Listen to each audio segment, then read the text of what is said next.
Eu os convido a abrirmos a palavra de Deus, mais uma vez no livro de Abacuque, no capítulo 2, para fazermos mais algumas meditações e considerações sobre este capítulo que já lemos todo hoje pela manhã, já lemos a parte final dele toda, e eu gostaria de ler agora com os irmãos os versículos 18 a 20, a conclusão da palavra de Deus em resposta à oração do profeta. Deus aqui traz a conclusão, que é o último dos 5 ais que o Senhor profere contra a Babilônia, contra os soberbos. Diz assim a palavra de Deus: que aproveita o ídolo, visto que o seu artífice o esculpiu, e a imagem de fundição mestra de mentiras, para que o artífice confie na obra, fazendo ídolos mudos? Ai daquele que diz à madeira, acorda, e a pedra muda, desperta. Pode o ídolo ensinar? Eis que está coberto de ouro e de prata, mas no seu interior não há fôlego nenhum. O Senhor, porém, está no seu santo templo. Cale-se diante dele toda a terra. Oremos mais uma vez. Senhor, o Senhor está no teu templo. O Senhor, ó Deus, que é imenso, onipresente, mas que manifesta a tua glória no templo celestial, diante dos teus anjos e dos santos aperfeiçoados, manifestando assim o teu governo, através da tua soberania e poder, governo este que o Senhor entregou ao teu Filho, que é um com o Senhor, aquele que está assentado à tua destra, aquele que é o nosso Redentor e Mediador. O Senhor habita neste lugar alto e sublime, mas também habita no coração contrito e abatido. Por isso, ó Pai, livra-nos de toda soberba, de toda autoconfiança, de todo mérito próprio e pessoal, e dá-nos este coração contrito e abatido, para que o Senhor também, pelo teu Espírito Santo, encontre em nós um santuário, um templo para a tua habitação. Ó Senhor, que mistério bendito! O Senhor que é tão grande, o Senhor que é tão imenso, a ponto de que todo o universo está contido em Ti, e nós mesmos vivemos e existimos em Ti. O Senhor também habita em nós. Louvado seja o Teu nome. Que possamos, ó Deus, pela Tua palavra, sermos edificados para confiarmos no Teu governo, na Tua soberania, não apenas sobre nossa vida, mas sobre todo o mundo, sobre toda a criação, sobre a história, sobre os homens, pois o Senhor é Deus. Cale-se diante do Senhor toda a terra. Amém e amém. Meus irmãos, cale-se o homem, fale Deus, e Deus nos fala pela sua palavra. Nosso Deus, queridos irmãos, revela a Abacuque quem ele é. E Abacuque sabia quem Deus era, tal como nós também sabemos. Ele é o Deus que fez o céu e a terra, o Deus criador e mantenedor de toda a vida, que criou todas as coisas, sendo ele mesmo incriado, que é a causa de tudo, não tendo ele causa. E ele está assentado em seu trono, trono de glória, trono de onipotência, e deste trono ele governa a história, ele governa as nações, ele faz todas as coisas conforme lhe apraz. Esta é a conclusão que chegará mais tarde na história, da perspectiva de Abacuque. O soberbo rei caldeu Nabucodonosor, depois de ser colocado como um animal no campo, pastando, comendo na erva do campo, ele declara em Daniel no capítulo 4, no versículo 34, que o Senhor é soberano, que ele é o rei nos céus e na terra, que todo o exército dos céus e os filhos dos homens estão nas mãos dele e a todos governa, fazendo aquilo que lhe apraz. Abacuque sabia destas verdades. Todos nós sabemos destas verdades. Mas, meus irmãos, Deus lembrou Abacuque, o seu profeta, destas verdades em tempos de crise. E ele também nos lembra disto nestes momentos de crise, de lutas, de angústias que estamos passando. Ele nos lembra que ele tem um governo soberano, o único governo verdadeiro, que está acima de todas as dificuldades e lutas, de todas as circunstâncias difíceis da vida. Ele governa sobre as nações arrogantes e violentas. Mesmo que estes ajam na contramão da vontade revelada de Deus, eles agem de acordo com a sua vontade secreta, com o seu plano eterno, como vara de correção na mão do Senhor, para cumprirem o seu juízo e para realizarem a disciplina do seu povo. No entanto, meus irmãos, embora Deus use os soberbos, e é o que ele está ensinando aqui a Abacuque, ele não deixa o soberbo impune. Como governante justo, santo, bom e glorioso do universo, ele dará paga ao soberbo pelos seus pecados. Aprove ao Senhor, meus queridos irmãos, usar os terríveis caldeus, como foi revelado ao profeta, para manifestar sua disciplina sobre a casa de Davi, sobre a nação de Judá, com o intuito de purificar a igreja naqueles dias. Deus usou uma nação perversa para depurar o reino de Judá, que se tornara depravado, mundano, afeito ao paganismo e aos ídolos das nações vizinhas. Mas assim que Babilônia se tornou cada vez mais soberba, cheia de orgulho, cheia de si mesmo, e se voltou contra o ungido de Deus, se voltou contra o reino do Senhor, Deus zombou da Babilônia. É o que nos diz o salmista no Salmo 2, versículo 4, que citei esta manhã. Deus zomba das nações que resistem ao seu governo e que se voltam contra o seu ungido, contra Cristo. E toda esta declaração de ais que são colocadas aqui em Abacuque é uma espécie de paródia em que Deus fala como se fosse um canto fúnebre, trazendo zombaria contra aqueles fracos e obstinados homens que, sendo criaturas, tentam se insurgir contra o Criador, como se os homens pudessem alcançar o trono de Deus e fazerem algum mal ao Criador. Deus diz, ai deles. E o ai aqui tem o sentido de zombaria. Ah, Babilônia, ah, soberbos, quem vocês acham que são?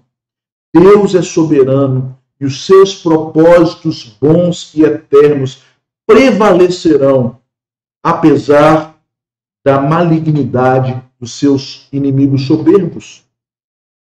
Abacuque, ele nos fala aqui, meus irmãos, de 5 ais, de 5 sátiras, de 5 zombarias que Deus lança sobre a face dos soberbos, daqueles que confiam em si mesmos, daqueles cujo Deus é o poder e a riqueza.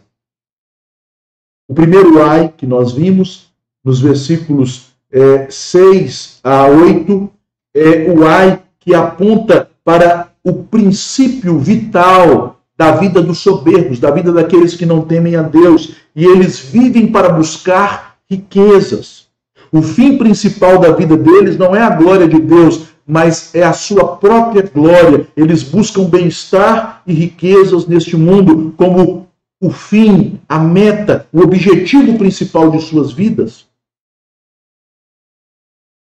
Deus já havia denunciado estes homens na sua primeira resposta a Abacuque, quando declarou no versículo 11 do capítulo 1 que estes homens tinham por Deus o próprio poder. Diz, estes cujo poder é o seu Deus. Abacuque confirma e corrobora a palavra do Senhor em sua oração no final do capítulo 1, quando ele declara que esses homens maus adoram suas próprias armas de guerra. Versículo 16, eles oferecem sacrifício à sua rede, eles queimam incenso à sua rede varredora. Eles adoram seu próprio braço, sua força, sua capacidade humana, não reconhecem que isto vem do Senhor. E por isto eles vão juntando riquezas. E este é o sentido da vida deles. Chega então o segundo ai, no versículo 9 até o versículo 11, que fala do porquê eles buscam tanta glória e riquezas.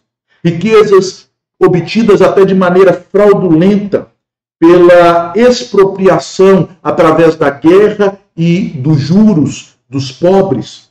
Porque eles encontram sua segurança nas riquezas, eles constroem seus palácios, eles se colocam em lugares altos, em seu alto ninho, para se sentirem seguros, mas as paredes e alicerces da sua segurança firmada nas coisas deste mundo vai ruir, no versículo 11.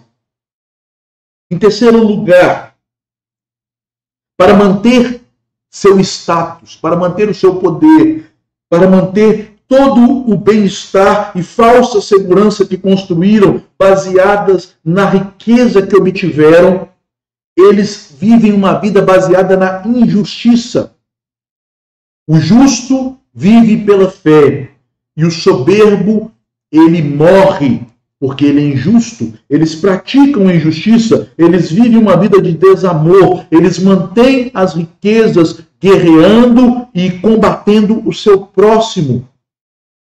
E aqui, neste terceiro ai, uma declaração que é como uma luz em meio às trevas, um diamante brilhando no meio da lama. Deus declara: pois a terra se encherá do conhecimento da glória do Senhor, como as águas cobrem o mar. Apesar do soberbo, apesar da sua vaidade, apesar da sua vida baseada em arrogância e ganância, conforme está no versículo 5, Deus fará prevalecer o seu reino. A glória de Deus revelada em Cristo e o conhecimento de Deus pelo relacionamento com Ele através de Cristo encherá a terra, permeando todos os seus meandros e rincões, assim como a água, ela enche o mar. Chegamos então ao quarto ai. Eles buscam nas riquezas o fim principal de sua vida. Eles creem que as riquezas lhes darão segurança e por isso praticam toda sorte de injustiça para se manterem neste estado de falsa segurança.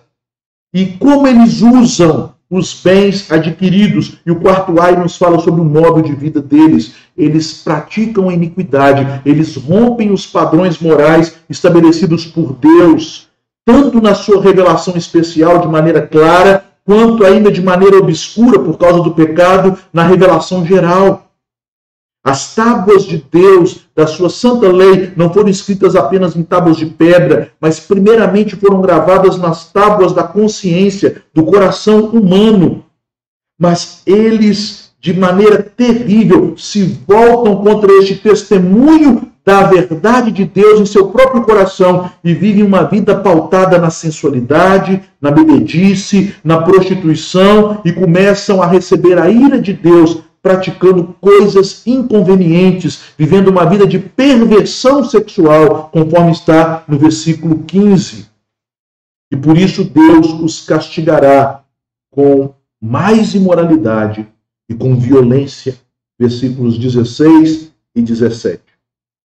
Chegamos então ao desfecho. Eles buscam nas riquezas seu fim principal, creem que elas trarão segurança, praticam injustiça para se manterem neste estado de falsidade, usam as riquezas para a imoralidade, e tudo isto eles fazem porque Deus os entregou à cegueira da idolatria. E a idolatria é descrita nesses versículos 18 a 20, quando o profeta nos fala deste último dos 5 ais. Meus irmãos, nos versículos 18 a 20, Abacuque nos demonstra o pináculo, o lugar mais alto do escárnio que o Senhor sempre lança sobre os soberbos.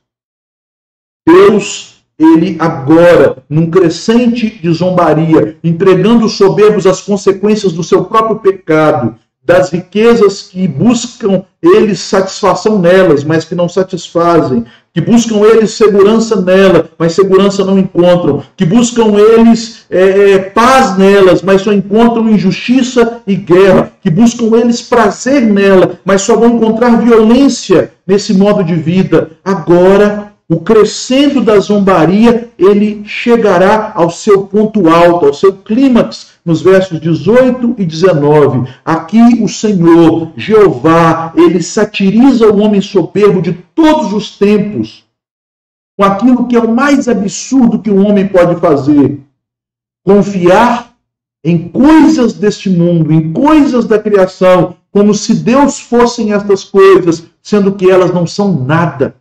São vazias.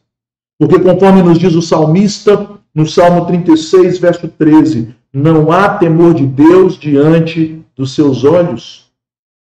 Meus irmãos, embora Judá tenha caído debaixo da vara, da chibata de Deus, que foi a Babilônia, porque o povo de Deus em Judá, os cidadãos da nação santa e separada, eles viraram as costas para Deus, para os mandamentos do Senhor, e seguiram as falsas religiões de culto aos ídolos. Agora, a própria Babilônia seria destruída por este mesmo culto aos ídolos mudos, aos ídolos mortos.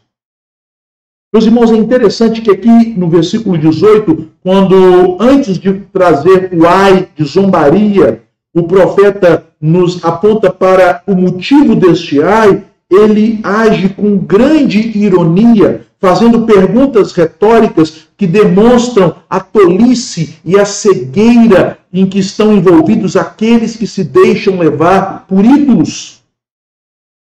São 3 palavras usadas para ídolo no versículo 18, que aproveita o ídolo e a imagem de fundição e, ao final, fazendo ídolos mudos. Embora 2 destas palavras sejam traduzidas no português por ídolo, elas são 3 palavras diferentes na língua hebraica. A primeira palavra na língua hebraica usada significa obra esculpida. São os ídolos que o artífice esculpe na madeira. A segunda palavra, traduzida por imagem, significa obra fundida. São ídolos forjados em metal menos nobre, como o chumbo, o latão, ou mesmo o ferro, ou em metais nobres como ouro e prata.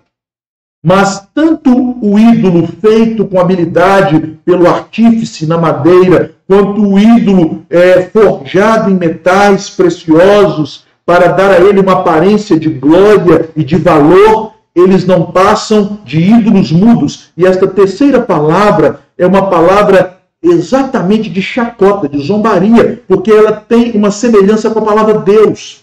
A palavra Deus na língua hebraica é Elohim. E a palavra usada aqui por Deus para falar a Abacuque é Elilim, que tem uma raiz próxima. Sendo que Elohim significa o fato de que Deus é aquele que é alto, que é sublime. Mas Elilim significa coisa sem nenhum valor, coisa desprezível. Portanto, os ídolos, por mais bem feitos que sejam, por mais preciosos que possam ser os materiais que o compõem, não passam de coisa nula, de lixo, de coisa sem valor. A obra esculpida e a obra fundida, o ídolo feito pelo artista ou o ídolo fundido em ouro e prata, são igualmente sem valor, refúgio. E por que isto? Ele nos mostra nestas perguntas retóricas de motejo, de zombaria que ele faz, o porquê os ídolos são coisas sem valor. Primeiramente, porque ele não tem proveito nenhum. Em segundo lugar, porque eles não servem para ensinar, eles são mestres de mentiras.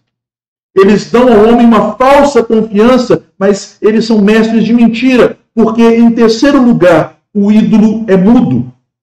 No versículo 19, as razões são nos dadas de maneira mais clara. As características do ídolo: sem proveito, mestre de mentiras e mudo. Por quais razões os ídolos têm estas características que os torna coisa sem valor? Porque ele está morto. O ídolo não acorda. Se você tem uma imagem de escultura, ela não vai acordar de manhã, ela não vai te dar bom dia, ele não tem fôlego de vida. Em segundo lugar, eles têm aparência, porque no versículo 19 é dito, eles são cobertos de ouro e de prata. São imagens de fundição cobertas de ouro e de prata. Têm aparência de algo precioso, mas não passam de mera aparência. Não tem valor em si mesmo. Porque diz o texto, eles não podem ensinar. Não há neles fôlego nenhum. Eles estão dormindo, eles não despertam, eles estão mortos, são apenas criações da mente humana. Percebam que Deus, no capítulo 1, revela ao profeta a raiz da idolatria no coração. O ídolo daqueles homens era o poder. Eles, então, atribuíam este ídolo do coração aos seus instrumentos de guerra, a sua rede, a sua força.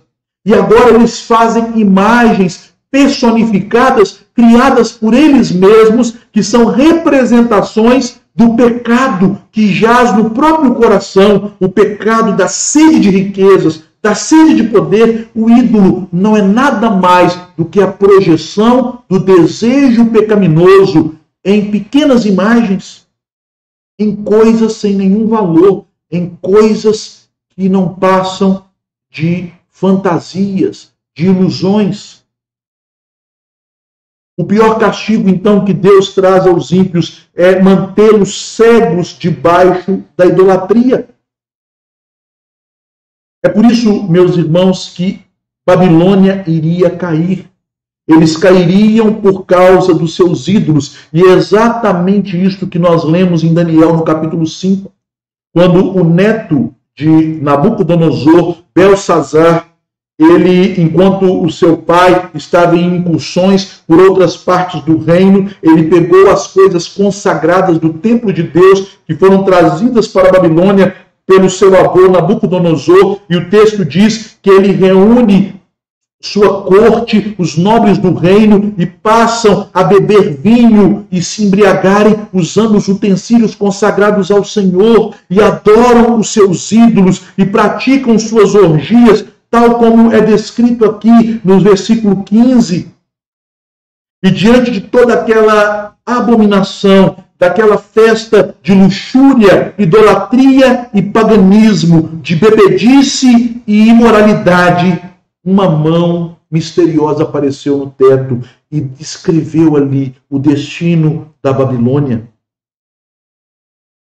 Belsazar lembrou-se que havia um profeta de Deus no seu reino, que havia revelado coisas ao seu avô, um homem já idoso agora, chamado Daniel, que já tinha mais ou menos uns 80 anos de idade ou mais. Belsazar chama Daniel à sua presença, diz que haveria de engrandecê-lo com bens e riquezas se ele revelasse os escritos da mão, mas Daniel diz, os teus bens, ó rei, fica com eles, mas eu te direi o que está escrito. E Daniel, então, diz a sentença de Deus contra Babilônia. Ele declara, o teu pai, e a palavra pai é usada para todos aqueles ancestrais de uma pessoa. Não existe a palavra avô no hebraico, mas Nabucodonosor era avô de Belsazar, mas no sentido hebraico, pai, seu antepassado. O teu pai, ele foi humilhado e ele reconheceu que Deus, o Altíssimo, tem domínio sobre o reino dos homens e a quem ele quer constitui sobre os homens. Daniel 5, 21.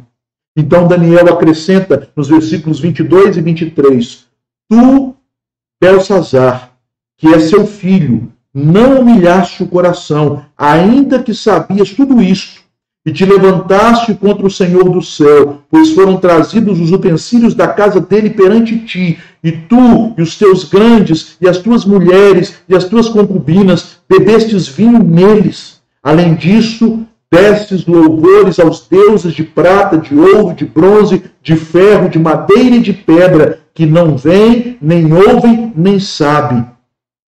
Mas a Deus, em cuja mão está a tua vida e todos os teus caminhos, a ele não glorificaste. A sentença, preste atenção, meus irmãos, a sentença do juízo de Deus contra uma nação pagã estava baseada principalmente no pecado da idolatria. Glorificar a ídolos ao invés de glorificar a Deus. Infelizmente, eu tenho ouvido pastores dizendo: o mundo é corrompido. O mundo é corrompido. Deus não julgará o mundo com os mesmos critérios da igreja. Meus irmãos, a lei de Deus, a lei moral, ela não é apenas para os crentes, ela é para todos os homens. E quando nós lemos os 10 mandamentos, na sua primeira tábua, nós temos nos 4 primeiros mandamentos os seguintes princípios que nos são ensinados. Primeiro, quem devemos cultuar exclusivamente? Não terás outros deuses diante de mim. Segundo, como devemos cultuar a este Deus? Não farás para ti imagem de escultura, nem semelhança alguma do que é em cima nos céus, nem embaixo na terra, nem nas águas debaixo da terra. Não as adorarás, nem lhes darás culto, porque eu sou o Senhor teu Deus, Deus zeloso, que visita a iniquidade dos pais nos filhos, até a 3ª e 4ª geração daqueles que me aborrecem, e faço misericórdia até 1000 gerações daqueles que me amam e guardam os meus mandamentos. Em terceiro lugar, como devemos adorar a Deus segundo a sua revelação, o seu nome, de maneira reverente e santa. Não tomarás o nome do Senhor teu Deus em vão, porque o Senhor não terá por inocente aquele que tomar o seu nome em vão. E em quarto lugar, que ocasião devemos dedicar ao Senhor? O dia do Senhor. Lembra-te do dia de sábado para o santificar. 6 dias trabalharás e farás toda a tua obra, mas o 7º dia é o sábado do Senhor. Nele não trabalharás, nem tu, nem teu filho, nem tua filha, nem teu animal, nem o forasteiro das tuas portas para dentro, porque em 6 dias fez o Senhor os céus, o mar, e a terra, e tudo que neles há, mas no 7º dia o Senhor descansou e o abençoou. A questão do temor a Deus e do culto ao único e verdadeiro Deus vem primeiro e é mais importante do que o amor ao próximo e os mandamentos da segunda tábua, meus queridos irmãos. O restante das leis morais relacionadas ao nosso comportamento para com o próximo estão alicerçadas nesta primeira tábua. Sem a existência do temor a Deus, os restantes dos mandamentos não serão estabelecidos na vida pessoal e nos relacionamentos das nações. Porque pecar contra Deus, nosso Criador e Juiz, é muito mais sério do que pecar contra o homem. As ofensas feitas aos homens são tão graves, tão terríveis, porque os homens foram criados à imagem e semelhança de Deus, e por isso é mais grave ofender a Deus. Babilônia praticou assassinatos, isto desagradou ao Senhor. Imoralidades, isso desagradou ao Senhor. Quebrou princípios da segunda tábua, mas a causa do juízo, tanto contra Israel quanto Babilônia, foi a idolatria, foi a quebra dos mandamentos da primeira tábua, que os levavam a não guardar também a segunda tábua. O juízo sobrevém aos homens e às nações soberbos, porque têm Deus em desprezo e se devotam à falsa religião, e é por isso que o juízo virá sobre a terra, porque Deus é o Senhor desta terra, Deus é o Senhor da vida de todos nós. E a falsa religião humanista, antropocêntrica, coloca o homem como o principal, mas o principal sempre será Deus. Desde os primeiros dias após a queda, o homem tem inventado falsos cultos que visam rivalizar-se com o culto estipulado pelo Deus verdadeiro e vivo. Cultos idólatras que pervertem a vontade do Senhor. Abel adorou segundo a fé, segundo aquilo que ele aprendeu dos seus pais e que lhes fora transmitido pelo próprio Deus, e por isso Deus aceitou Abel e o seu sacrifício, mas Caim, o soberbo, inventou um outro esquema, uma outra forma de culto, que parecia-se com um culto ditado por Deus, mas Deus rejeitou Caim e as suas ofertas. Deus rejeitou o fogo estranho que foi aceso pelos filhos de Arão no seu altar. Deus rejeitou toda deturpação do seu culto e todo culto baseado em idolatria. E quando Deus declarou a Babilônia e a todos os soberbos que os seus deuses e seu culto não valiam nada, que eles são coisas sem valor, ele dirigia a atenção para o aspecto mais absurdo, mais insano da religião humana. O ídolo não tem proveito algum. Que aproveita o ídolo? Meus irmãos, adorar ídolos é nos entregar a mais sórdida condição humana, é nos colocarmos à mercê daquilo que é uma criatura inferior ao homem, que é a imagem e semelhança do Criador.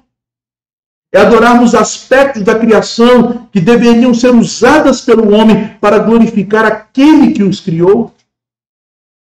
Portanto, quando adoramos ídolos, nós nos rebaixamos a um nível abaixo daquilo que Deus nos criou para sermos. E é isto que nós temos visto no Ocidente. Não estranhe, meus queridos irmãos, que o Ocidente tenha recebido, nestes últimos dias, o juízo de Deus. Infelizmente, muitas pessoas que se dizem até líderes espirituais não conhecem o Deus da Bíblia, conhecem o Deus que eles inventaram em sua mente. Como se Deus não fosse soberano, como se Deus não governasse o mundo, como se Deus não fosse um juiz. E como juiz bom que é, ele demonstra sua bondade, não fazendo aquilo que agrada aos homens, mas aplicando punições aos maus. Deus também é Pai. E como um pai bom que é, ele demonstra sua bondade, não afagando filhos rebeldes, mas trazendo a vara sobre os seus lombos. Estamos debaixo do juízo do juiz. Estamos debaixo da vara do Pai. Deus envia juízos sobre o mundo. Nosso catecismo maior, resumindo o que nos ensina as Escrituras, declara na pergunta 28: quais são as punições do pecado neste mundo?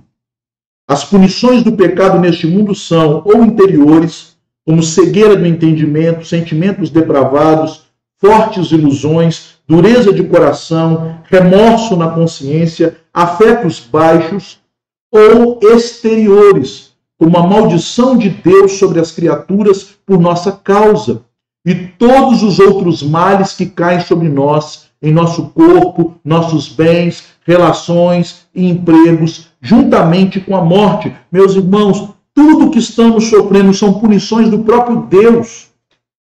Mas o ídolo tomou conta da igreja. A igreja se tornou idólatra. O ídolo do iluminismo, que nos ensinou que a razão humana é soberana e que a natureza é uma entidade autônoma, que a natureza tem suas próprias leis, que a ciência conhece as leis da natureza e que Deus não controla estas coisas. Deus está apenas como um relojoeiro que colocou o motor em movimento, observando o seu bom funcionamento. Ele pode até vir intervir, mas para colocar as coisas em ordem. As coisas, elas se desarticulam pelo acaso. Foi por acaso que algum chinês incauto comeu um morcego, talvez um outro bicho, o tal do pangolim, e um vírus daquele animalzinho entrou no organismo daquele chinês, sofreu uma mutação, ele espirrou, aquele espirro foi e contaminou outra pessoa com aquele vírus, e de repente os aeroportos não foram fechados no tempo certo, os brasileiros priorizaram o carnaval ao invés da saúde da população. Este vírus saiu da Itália, chegou no Brasil, se espalhou pelo mundo e tem matado pessoas, afligido outras, destruído economias e trazido tantas consequências ruins. Foram as leis cegas e fortuitas da natureza. Não, meus irmãos, foi Deus. Foi o Deus que governa, o Deus da providência, que agiu em todas estas coisas como justo juiz, como Pai bondoso, mas severo, para realizar os seus propósitos de juízo e de disciplina contra a idolatria no mundo e na igreja. Daqueles que idolatram a criatura, a criação, a mãe natureza, como dizem alguns hereges e idólatras, ao invés do Criador. Aqueles que idolatram a ciência, o conhecimento do homem, que é um dom de Deus, mas que passa a ser um ídolo quando é colocada num lugar de controle, num lugar que pertence somente a Deus. A sociedade ocidental, após o iluminismo, está cega e tem contradizido a palavra de Deus.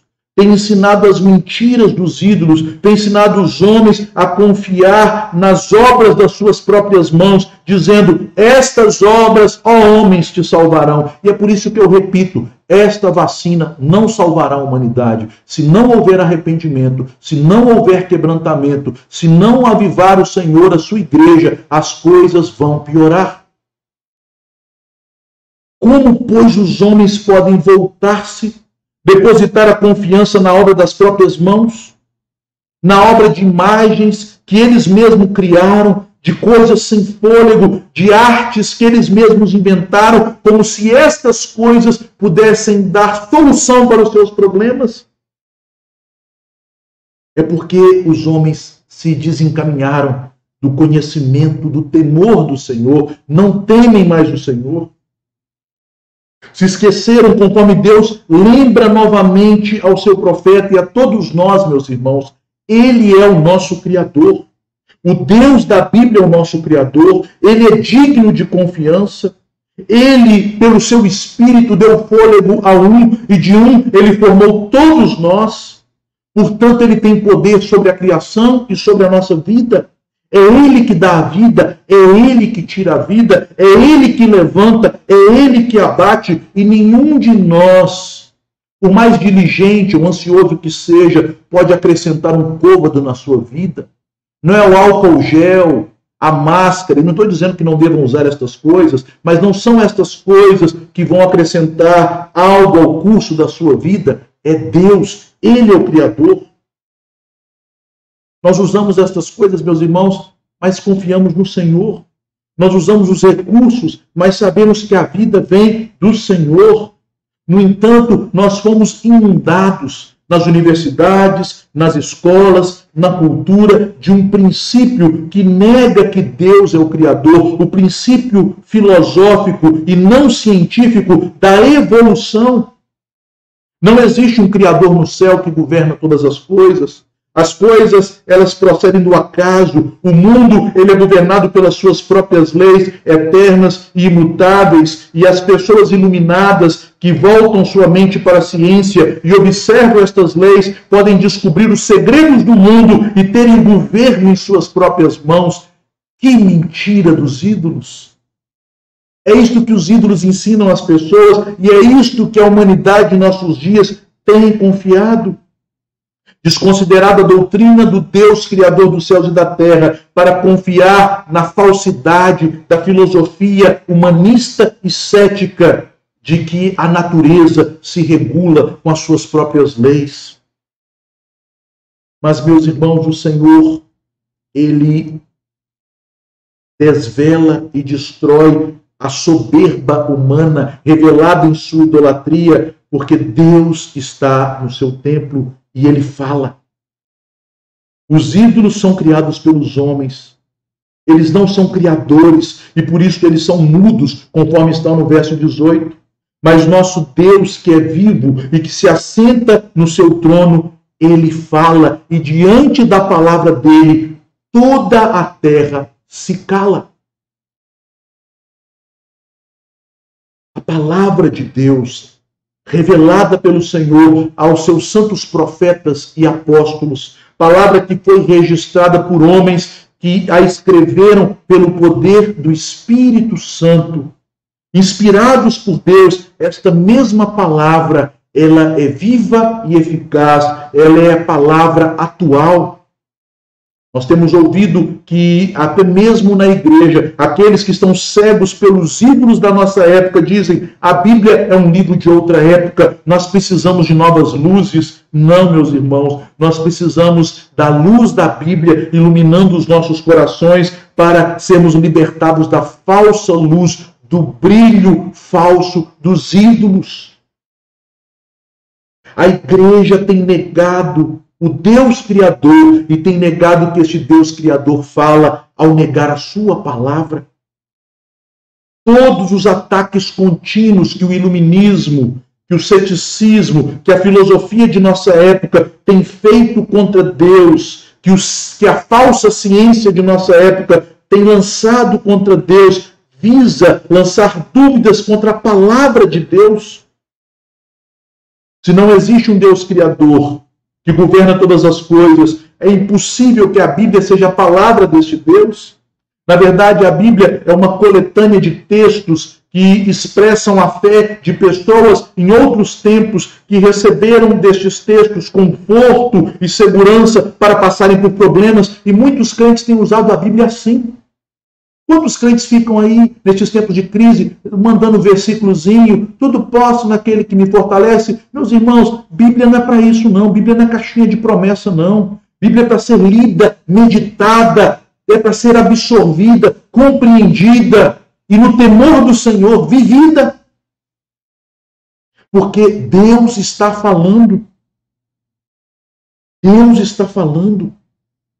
A resposta ao esquema do pensamento humano manifesto nos seus ídolos, que são mudos, que são mortos, que são ídolos que nada podem fazer, é dada pelo Senhor em Abacuque 2:20. O Senhor, porém, está no seu santo templo.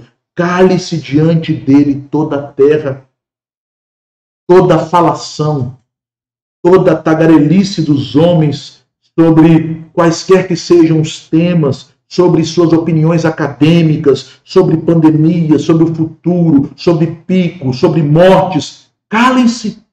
Deus está no seu templo e Ele está falando. Nossa atitude deve ser ouvir a voz de Deus pela revelação especial e pela revelação geral. E que Deus está falando para nós? Ele está irado contra a mentira, contra a idolatria, contra a perversão, contra a imoralidade, contra a apostasia, contra o mundanismo, contra o paganismo que entraram no mundo e na igreja. A realidade da existência divina em seu templo celestial, tal como foi manifestada em Isaías 6, tal como é declarado em Hebreus 12, tal como foi vista pelo apóstolo João em Apocalipse 4 e 5, ela faz com que todos os soberbos calem sua boca. Fiquem em silêncio diante daquele que governa a terra, porque ele é o Criador de todas as coisas. Os homens, na sua soberba, acham que sabem o que estão fazendo, mas não sabem de nada. Deus é o Senhor. As respostas pertencem a Ele. Achamos, meus irmãos, que a questão religiosa é uma questão de tolerância, que a questão moral é uma questão de neutralidade, mas tudo isto tem levado o Ocidente a cada vez a destruição e ruínas piores. Depois que o iluminismo entrou no mundo, nós temos visto convulsões sociais e revoluções, como a Revolução Francesa. Temos visto insurreições e grandes genocídios, como os produzidos pelo comunismo na Rússia e também na China e em outros países do mundo. Temos visto guerras mundiais, como a Primeira e a Segunda Guerra Mundial, que arrasaram milhares e milhões de vidas. Temos visto pestes e toda sorte de pragas lançadas no mundo por Deus, como a epidemia de 1918 e agora esta epidemia de 2019. Temos visto governos tirânicos como a Alemanha nazista e a humanidade continua em sua soberba, adorando os ídolos da aparência, os ídolos do poder, os ídolos da ciência, os ídolos que eles criaram para que Deus fosse calado, para que a Bíblia não fosse considerada, para que a natureza tomasse o lugar de Deus como deusa nos templos da falsa razão humana. Mas Deus diz aos soberbos: silêncio, aquietai-vos e sabei que eu sou Deus. É como se Deus estivesse dizendo ao seu servo Abacuque, a nós, o seu povo: eu não sou como os ídolos, a estes deuses falsos de vocês, formados por suas mãos humanas, para sua conveniência. Eu os fiz como minhas criaturas, eu os formei para a minha própria glória.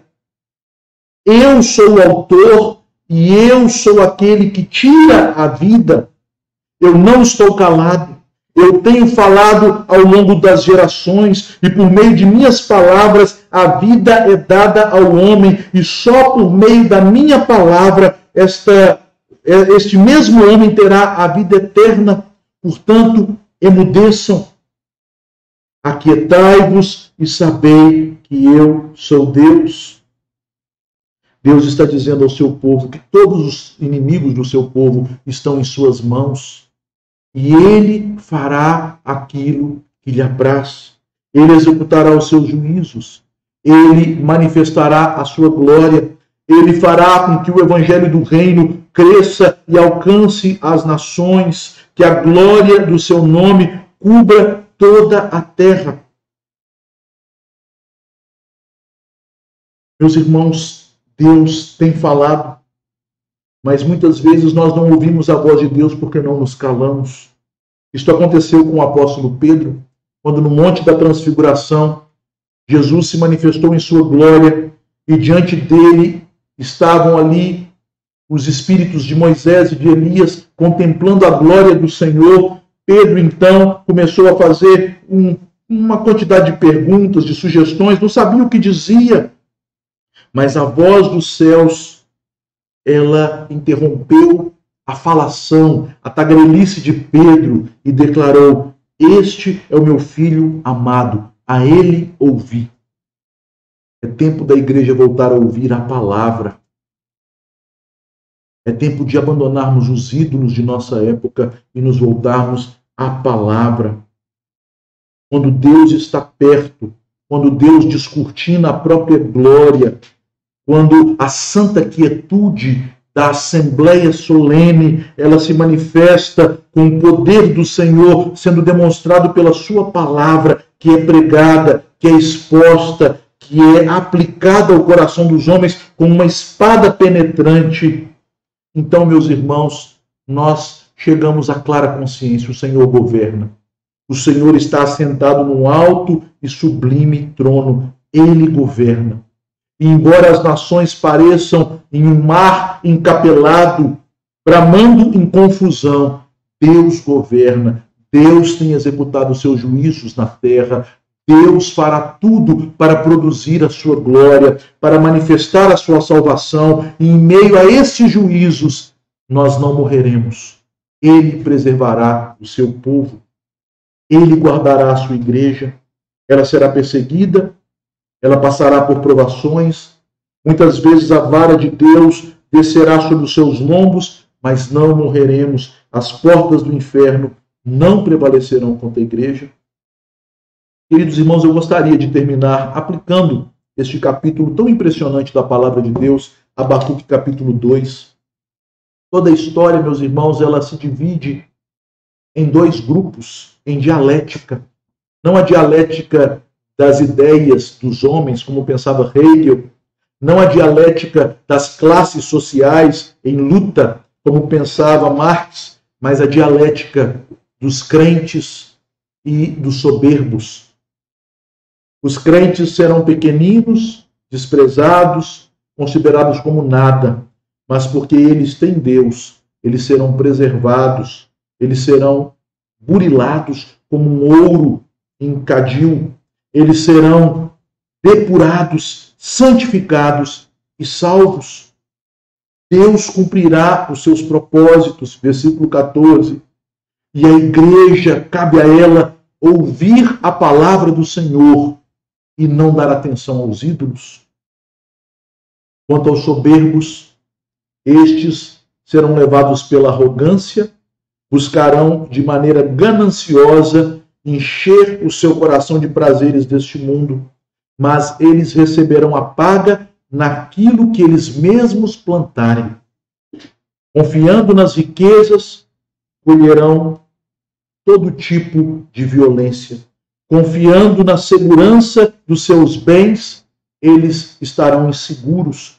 Buscando viver uma vida de prazeres e sensualidade, eles sofrerão as consequências dos seus atos. Colocando seu coração nos ídolos, eles serão destruídos pelo juízo de Deus, e não tardará. O mundo caminha para isso, meus irmãos. Este é o destino do mundo. Portanto, não se assuste. Não temais vírus. Não temais o homem. Tema aquele que pode lançar tanto o seu corpo quanto a sua alma no inferno. Tema aquele que pode levar tanto o seu corpo quanto sua alma para a glória. Aquele que promete a salvação da alma e a ressurreição do corpo. Deus tenha misericórdia de nós. Ele produz em nós temor. Ele produz em nós ouvidos atentos à palavra.